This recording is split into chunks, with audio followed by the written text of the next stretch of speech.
In the summer of 1859, along the gentle curves of the Red River Valley, a small wagon route first brought travelers through this land. Rumors spread of tiny flecks of gold found in the river gravels, not enough to sustain a boom, but just enough to catch the public's imagination and fill the pages of frontier newspapers. Prospectors came, tents gave way to rough shanties, and a simple grid was laid out where flat land met the riverbank. But the gold soon petered out. What endured was the promise of the land itself, rich river-bottom soil that welcomed farms, and rolling grasslands that proved ideal for cattle ranching. Two valleys converged here, opening natural overland routes into neighboring canyon country. Without railroads for decades, Redmont survived by the sweat of its settlers and the strength of its connections to the surrounding countryside. Its streets and fields grew, not for gold, but because this place proved worth staying. And so, from a fleeting discovery and a dusty wagon trail, Redmont found its roots, a community forged by geography, shaped by perseverance, and ready for the iron rails yet to come.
Hello, and welcome to my new series, Redmont. If you are a returning viewer and you are wondering where Monte Palma might be, don't worry, Monte Palma is still here. We will be back in Monte Palma for the next episode. I'm just taking a little bit of a break here.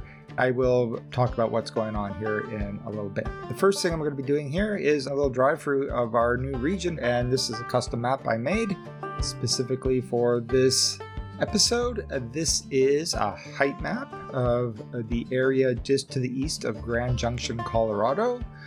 We are in a valley or a canyon section. The river we see running through this map is the Colorado River, although of course for what I'm building we're not going to be using it as such, but that is the area of the world that we are currently driving through.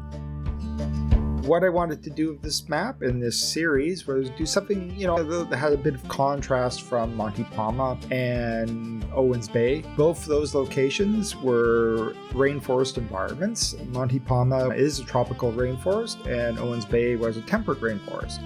So very wet, lots and lots of water, lots and lots of vegetation, lots and lots of trees.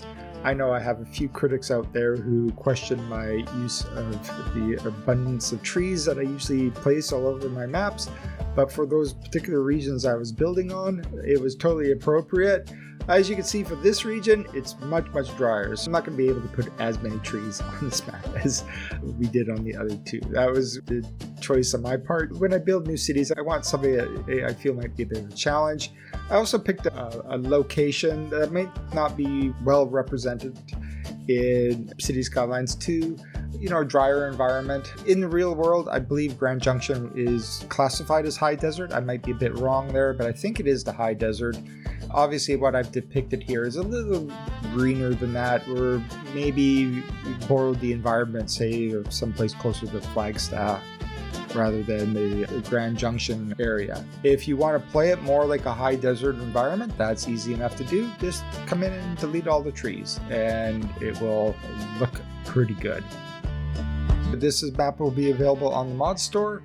When you download this map, you will get the map with the surfaces you see here. These are baked into the map. You won't have to do anything else. You just have to download the map, and this is what you will get. This is what you will see. So if you're playing vanilla, you don't have to use any mods to get these surfaces. They should be baked right into the map. I haven't uploaded the map to the mods yet, so fingers crossed it actually works. If not, I will work on it and fix it as soon as possible.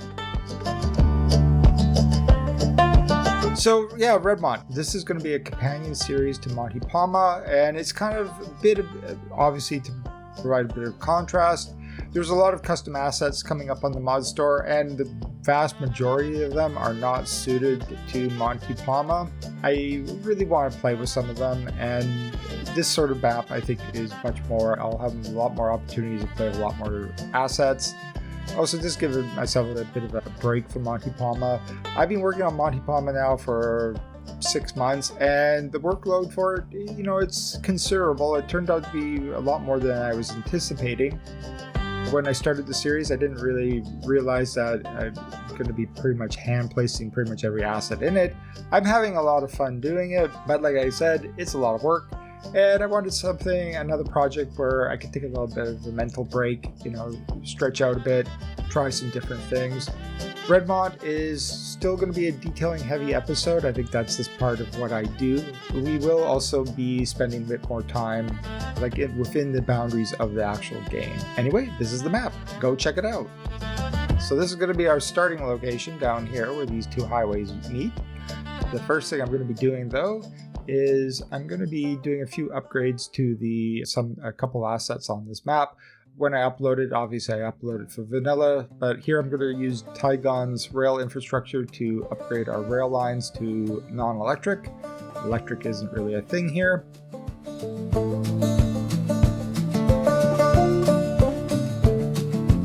And for these power lines here, I wanted to change the appearance of these. I found these on the mod store. These are, not so intrusive. They kind of blend into the landscape a little more, and they carry the exact same amount of power. So we're going to upgrade the power lines with these. First thing I'm going to be doing is deleting out the highway and redrawing it.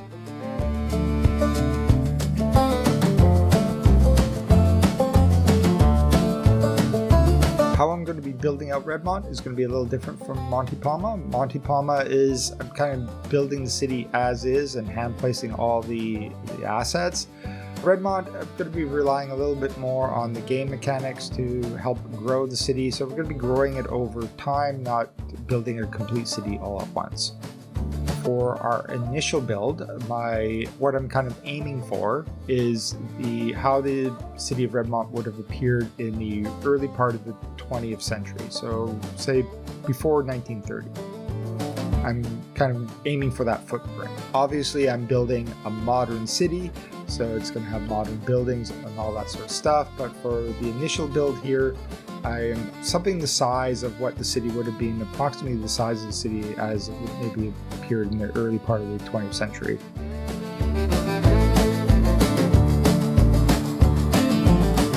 And since we're playing a little more within the bounds of the game, I have to be a little more aware of our actual budget here. So rather than focusing on any sort of detailing, also for the very first, what I've always found with starting new cities is it takes a few episodes to get into the actual vibe of the location. It takes a few episodes for that to kind of develop. So the first few episodes always feel a bit awkward. The city always feels, not quite right. It takes a while for things to grow in. But because I am playing a bit more within the bounds of the game, I have to be a bit more aware of the budget. So my first priority here is to build out the city to a size that we're at the point where we stop bleeding out money, And that will be about the extent of the build for this episode. There will be a bit of detailing a little later. I'm going to be the historic Main Street, is what you see down here, the parking lot roads. I will be detailing out that area and doing a little bit of detailing around the river itself. A lot of the detailing is a bit in a discovery phase, figuring out exactly what's the best way to detail for this city. And that will be something that, as we get a few episodes in, it will kind of evolve and grow.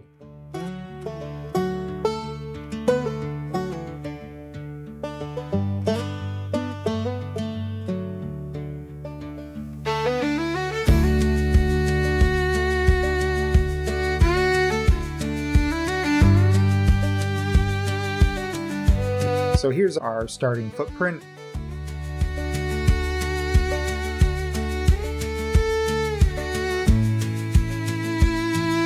Obviously, we need some infrastructure to get the city up and running. We're going to have an outside electrical connection, and I'm going to put a pumping station. This turns out to be a bad location eventually for it, but we'll get to that. The wind direction here is to the east, and so to the east I'm going to be building a little industrial park. The industrial area is nothing too exciting at this point. It's just zoning in some areas, so I have some industry happening. I'll have to come back to this. Go through here and do a few minor adjustments to the roads, make sure all the sections are correct or straightened out.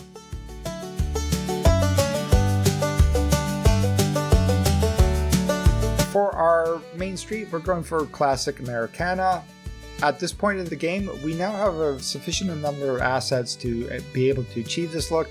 I will say we don't have a huge amount of variety yet, so if you're building this sort of main street yourself, I think what you'll notice is they'll all tend to look a little bit alike because we still have a limited selection of buildings that are totally suitable and are excellent choices for this build, but still a small number.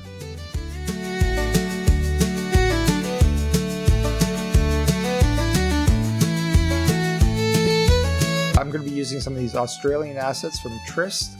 These are great, and I think the vibe of them, I think they fit the Western pioneer spirit of the United States pretty well, so I think they'll fit in just fine. I know one of them has a bit of a cricket theme. We just won't look too closely at that one, but wonderful, amazing looking assets.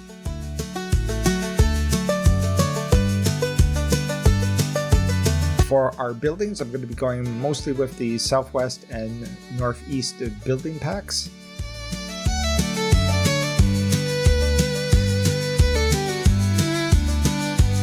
Figuring out the services for the fire station, we're going to go with this tall, skinny little one here. I think that works. We're going to use Trist's Undertaker building here for our depth services. And I'm just figuring out where all these signature buildings go within the city.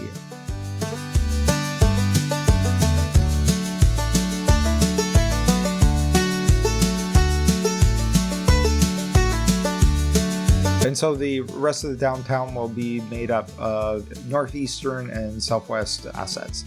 I wanted to check for height here. I don't want anything too high. I think the tallest building at the end of this is 5 stories. I don't want to go over that for our initial build.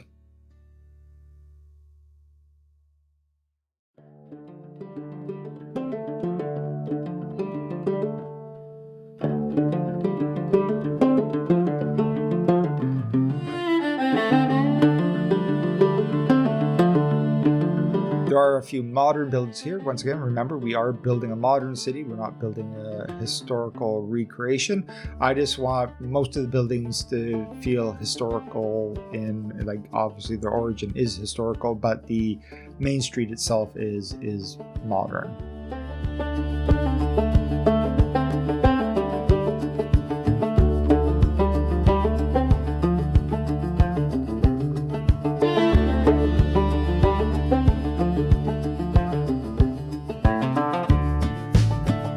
Like I said, for the industrial, we're not going to do anything too fancy in this episode. It's just establishing some industrial so we can bootstart our city.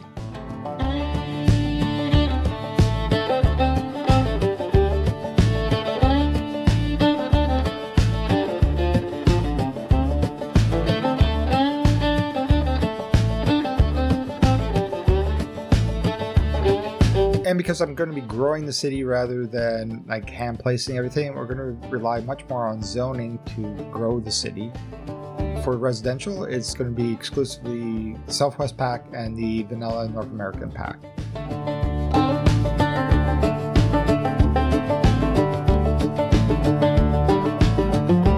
I really had to resist the urge to come in here and start detailing and correcting things. I've gotten very comfortable with hand placing stuff, so just letting things zone in, letting them grow, and just leaving them be was a bit of a challenge.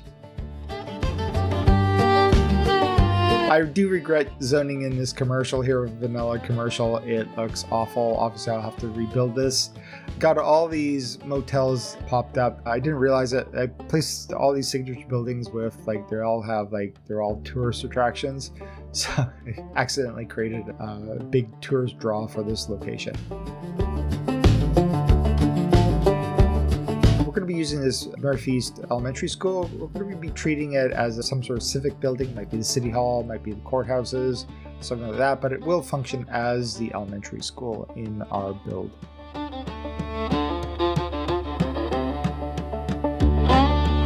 Obviously, I'm going to be hand placing the buildings along our main street and the main commercial buildings.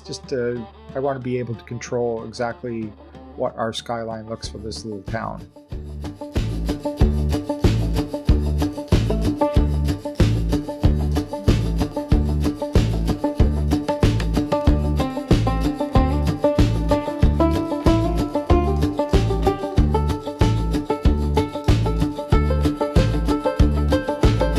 Around our downtown core, it's going to be some modern office buildings. Once again, nothing too high, pretty low to the ground.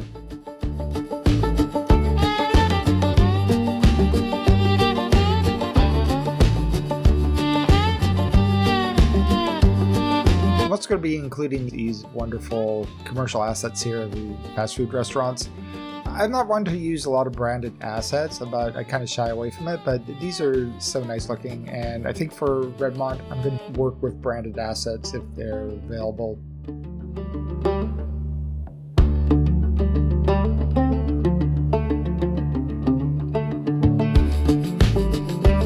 One important step in order to stabilize the budget is to actually build a power plant that we can actually export our excess electricity. This goes a long way to putting our budget into the green. Also, I didn't really want to put in like a landfill kind of garbage dump, so we're going to go with the Japanese recycling center here. Some of the new vanilla residential buildings are really, really nice looking, like these ones down here. I love these ones. Paying a little more attention to the budget. We are bleeding out cash. One major problem here, I wasn't really paying attention. I built a hospital, I used the Japanese hospital here. It's way too big for such a tiny town, and we're just bleeding money because of it. So we're going to do a bit of a downgrade here on this one.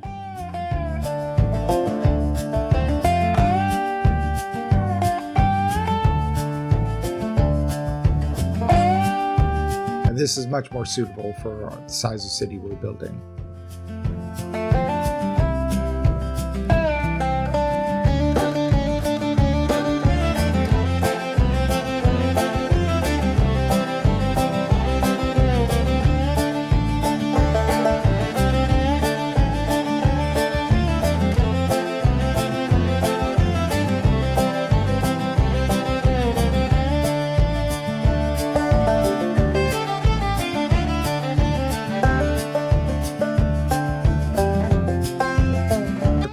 Sometimes the zoning grids are broken, so I do have to hand place a few residential buildings here. Redmont would have started as a farming community, so for our initial snapshot of what our town will look like, we are going to surround it with farms on the outskirts.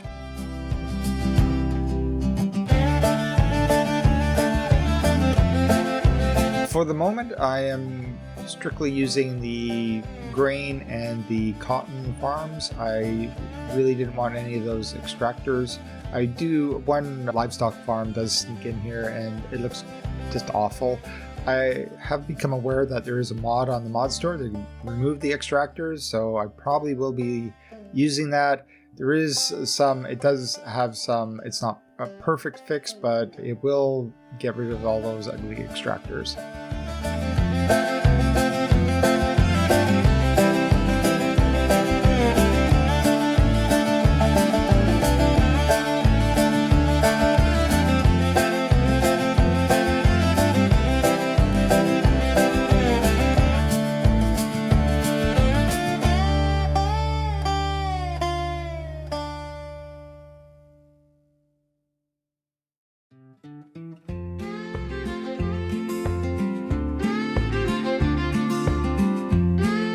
This is a reskin of, I forget which asset it is. It's from the Southwest Pack, but it's the one with the insane amount of residents crammed into a small space.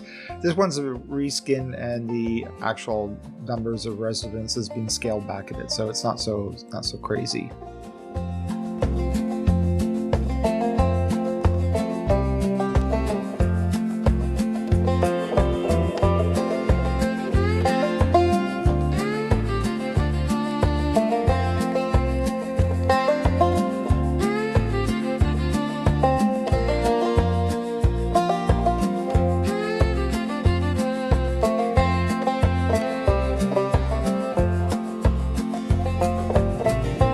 Yeah, so the main reason why I started a new series, Redmont, is to allow me to play with a few more assets, or different assets that I'm going to be able to use in Monte Palma.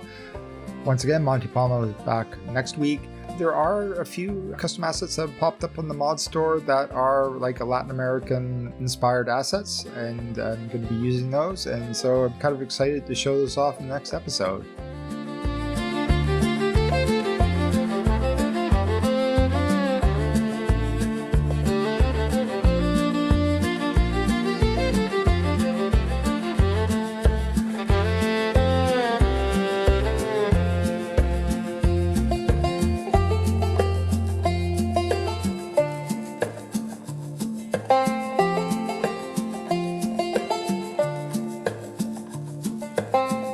I do apologize, I can't remember the names of every asset creator, but these are also on the mod store. Love these little assets. Now for a pumping station for water, I established farms way too close to it, which ended up polluting our water source, so I have to now move the pumping station.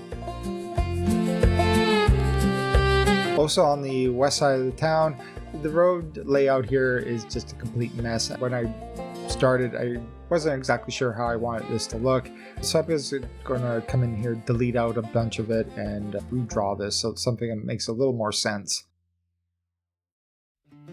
For the location of our city, the Western United States, for the time period, late 1800s, and we established the city on a relatively flat piece of land. It's going to be a grid layout. That's just how these cities were built.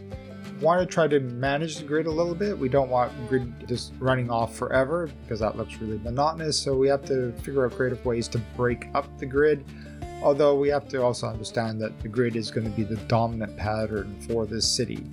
In fact, when I'm building this, because I haven't been building in a grid pattern for so long, it really felt a little unnatural to me just to have so much, gridded streets, but that is exactly how this sort of city would look.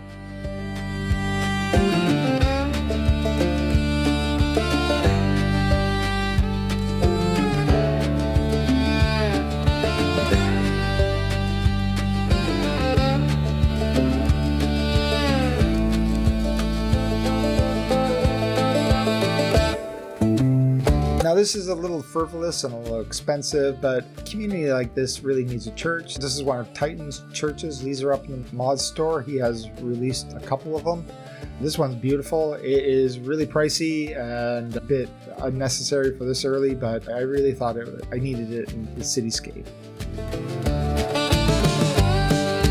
Obviously there's going to be a tremendous amount of urban sprawl around our mature city. I'm not at a stage yet to really think about that or build it in, so the outskirts of the city are at this point a little unfinished.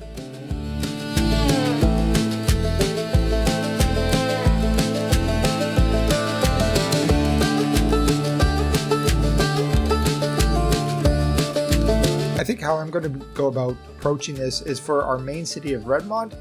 I'm going to attempt to try to grow it a little bit more rather than just plop everything perfectly in place. So that's why the detailing is a little less at the beginning here. If I'm going to be rezoning things and growing things, I don't want to spend a huge amount of time detailing things that I'm just going to like delete afterwards. Until I have a more established city, as the neighborhoods grow in and become more permanent, at that point I'll start the major detailing projects. And anyway, at this point we're still bleeding out cash, so I'm still trying to stabilize our budget at this point.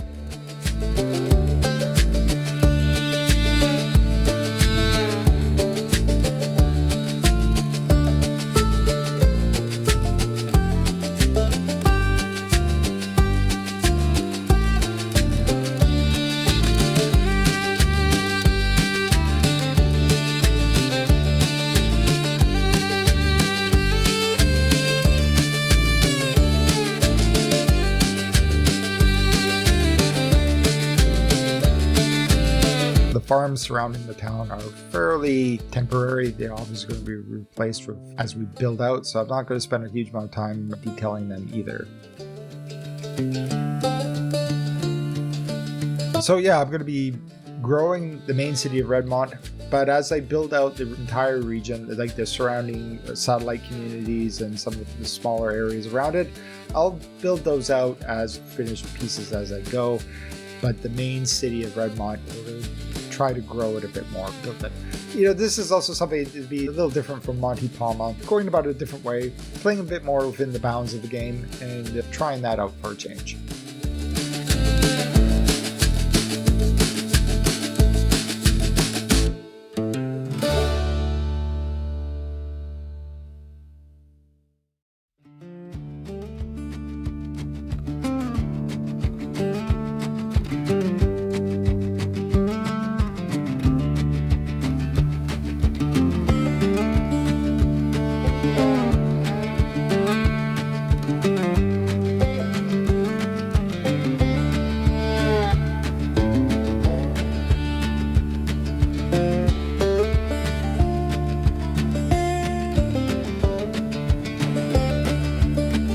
Okay, so we are in the green, and now I can start doing a little bit of detailing. I'm not going to get crazy with it. For this episode, I'm going to be detailing the main street, our historic main street, and some of the river. And that's going to be about it. Until I have more of the city established, I really don't know what requires detailing and what doesn't.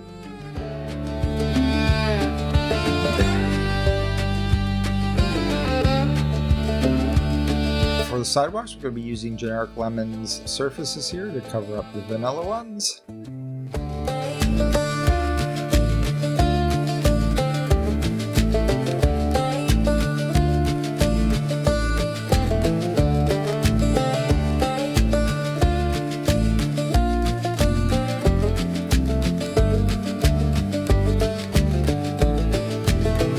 I got XM's grass surfaces over top of the map texture grass. It worked really well. We get this really nice dried lawn kind of looks to these textures. I think these are going to look wonderful.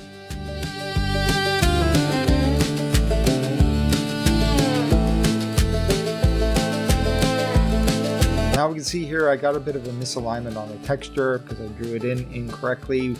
What you want to do is the textures will align to the very first line you draw, like this one here.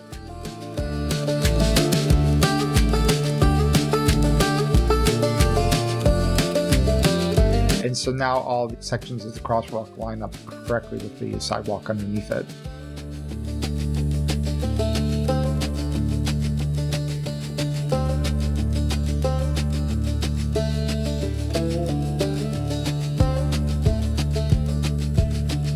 And for our main street, we're going to go with a fairly classic brick-tiled sidewalk surface.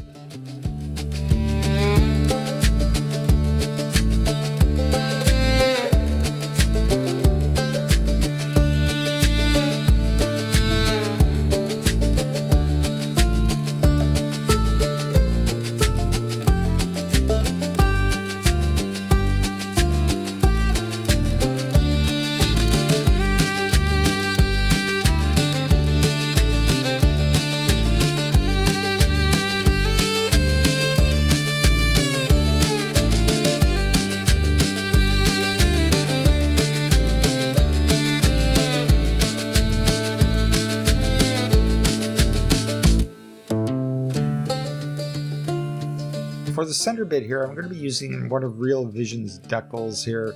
You can see some of them.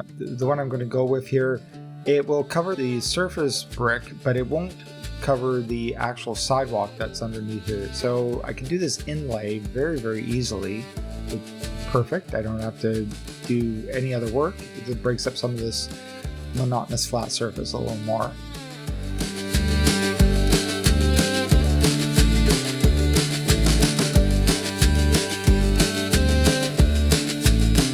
Yeah, so this is probably going to be the highest building, I think. And I wanted something with a blank wall exposed here. I'll just find the right one here. Okay, there we go. So I wanted something with a blank wall. Back when I was building out Owens Bay, I created a bunch of custom decals of these worn signs on sides of buildings. And I really want to kind of incorporate some of them here. I think the types of cities that I'm going to be building on this map, I think they work perfectly. I'm just kind of looking for them, finding the one I think will look the best.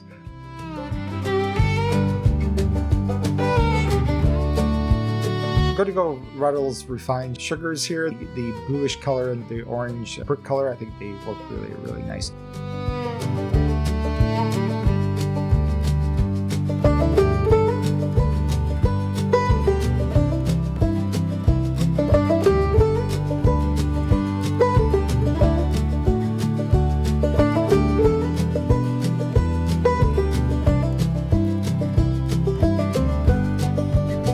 Obviously, the city had some budget here to revitalize their historic downtown Main Street. So one of those things is some brick inlays on the roads themselves. I'm just going to show you one example of doing this. I have about 16 more of these to do, so that gets really repetitive and boring. So I'll show one here and then I'll just jump ahead a bit.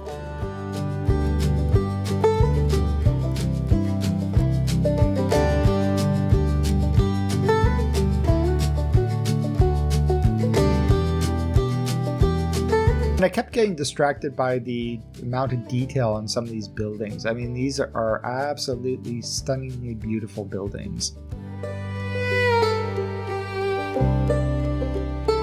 For the road surfaces themselves, I want something a little different than the vanilla road textures here. So I'm using Broman, one of Broman's surfaces here, the light stain base, and we're just going to darken these up a little bit.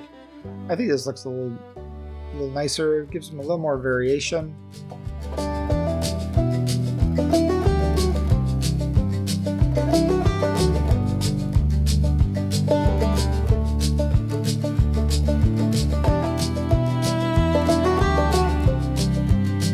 And I'm going to be adding a few decals to, for wear and tear on the road. I don't want these to be totally trashed roads. This is a fairly well maintained area, so I don't have to go crazy on the cracks and potholes and all that sort of stuff. I just want a little bit of it here, so if we get in close, it doesn't look, totally perfect.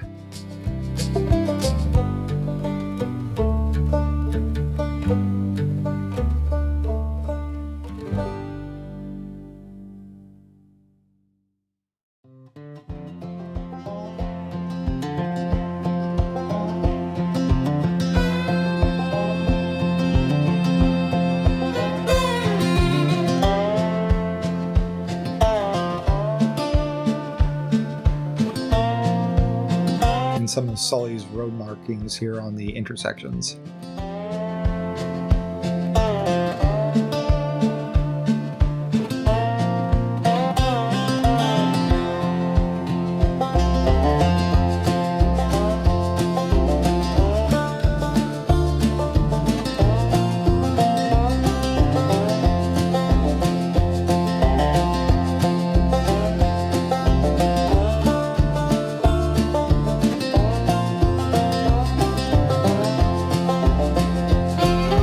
I always find it funny with this line tool, that big white dot is covering the exact place you need to see.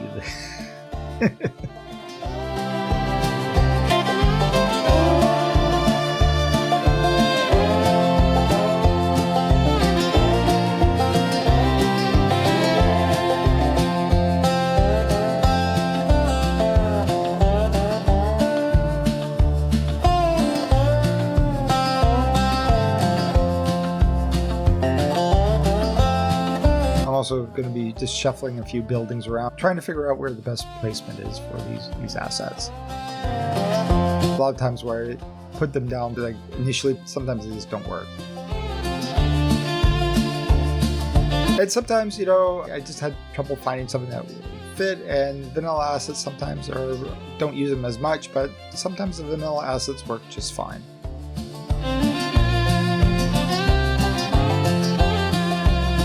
I'm going to be detailing out a little central park here, using these little ponds from the Netherlands region pack. These come with the cemetery.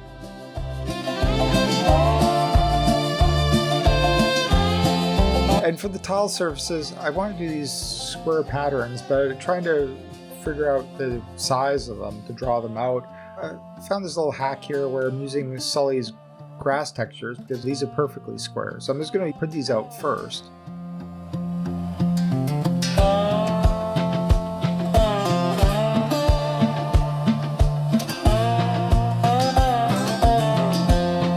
And then draw a surface using them as a template.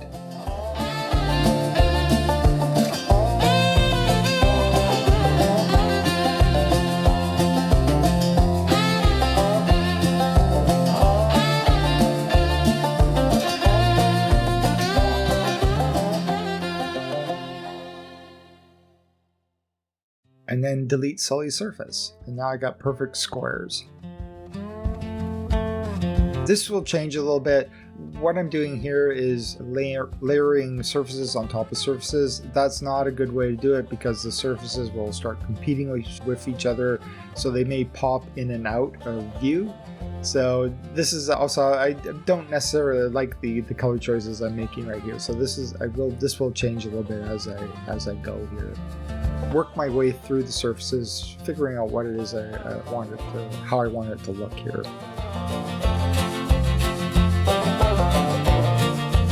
And Gaga XM's grass surfaces here over our map surface.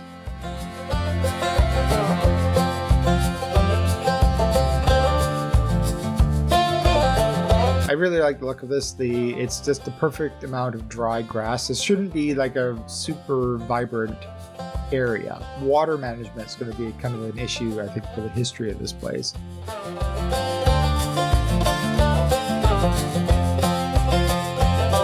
Now, obviously, the railroad's going to be very important to this community. I didn't want to include it for the very first episode because there would have been a period of a few decades there where they didn't have railroads. So that'll probably come. Those will probably come in the next episode.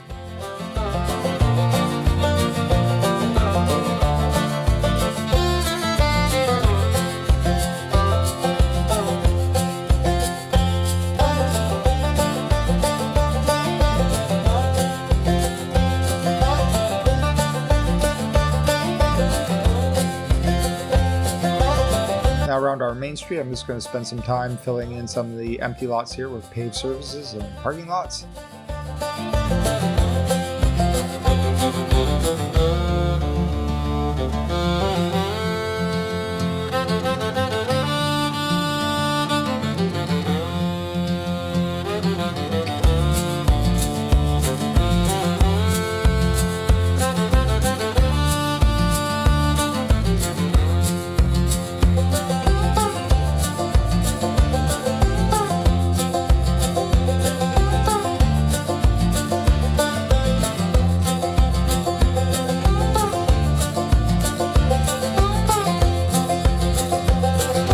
And filling in some of the smaller spots here with some hand-placed buildings.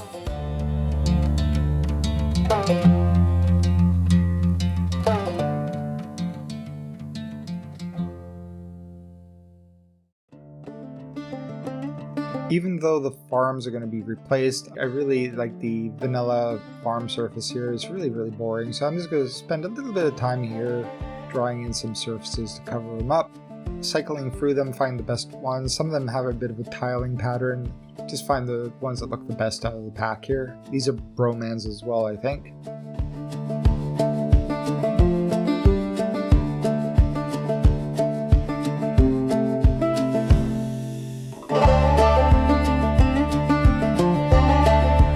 And there's our starter town.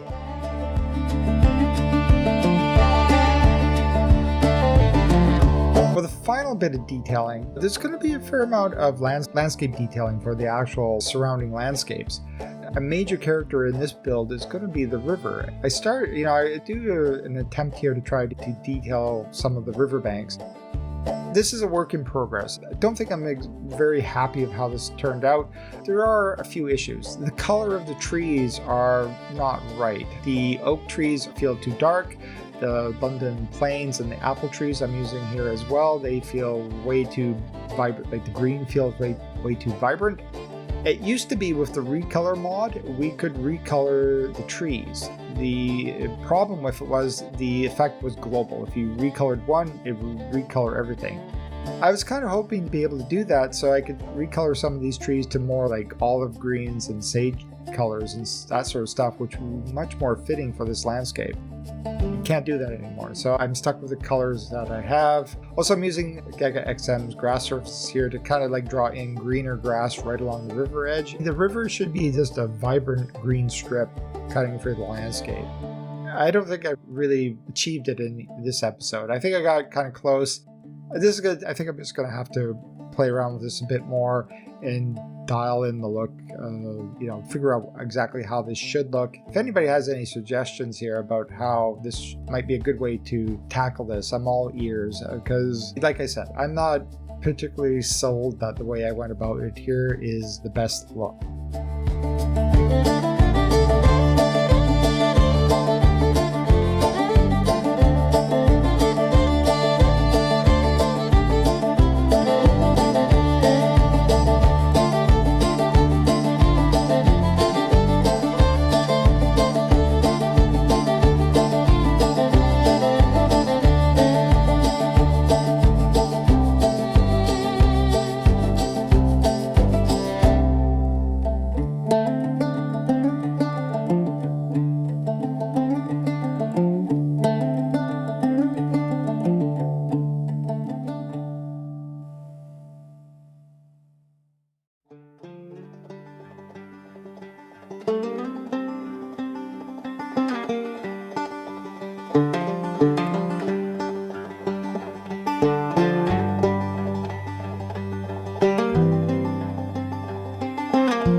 For this little island section here, I had to go about it a little differently.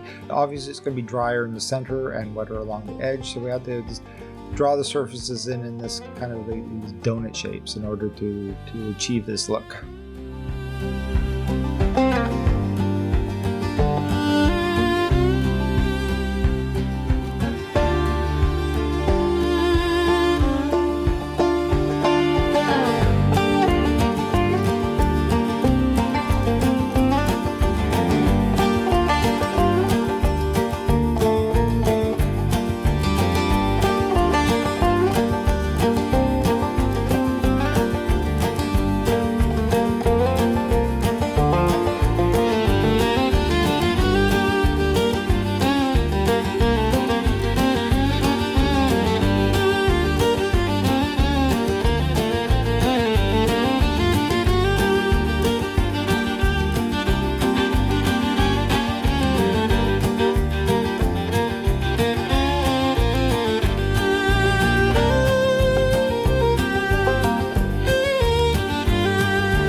also played around a little bit here with surfaces under the riverbed here. These are Gaga XM's gravel and rock surfaces. I don't think I'm going to be doing this over the entire riverbed, but obviously I could pick out sections and do this. It does add a nice little subtle effect to it. Surface that's under the water here. I kind of like it, but this does definitely add a lot. This adds a lot of character. In some sections, I probably will be doing this, obviously not the entire river.